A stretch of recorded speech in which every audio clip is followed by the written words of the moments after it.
तर उपमुख्यमंत्री एकनाथ शिंदेंच्या हस्ते महाबळेश्वरमधील पर्यटन महोत्सवातील फूड फेस्टिवलचं उद्घाटन झालंय। पर्यटन महोत्सवाची तयारी शंभूराज देसाईंनी अत्यंत कमी दिवसांमध्ये आणि अत्यंत उत्तमरित्या केली असं म्हणत उपमुख्यमंत्री एकनाथ शिंदेंनी देसाईंची स्तुती केलेली आहे। त्यावर ही माझी एकट्याची जबाबदारी नाही तर प्रशासनातील सर्वांनी मिळून ही जबाबदारी पार पाडली असं शंभूराज देसाईंनी म्हटलं।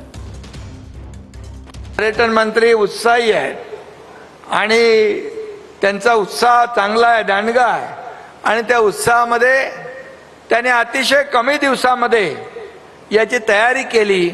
पण तयारी अतिशय उत्तम आहे, उत्कृष्ट आहे आणि सगळ्यांना आवडणारी आहे। फक्त 3 दिवस जरा कमी पडतील आणि म्हणून त्याची भरपाई तुम्हाला पुढच्या काळात करावी लागेल आणि म्हणून मी शंभूराज देसाई यांचं मनापासून अभिनंदन करतो। आणि त्यांनी एकदा मनावर घेतलं की ती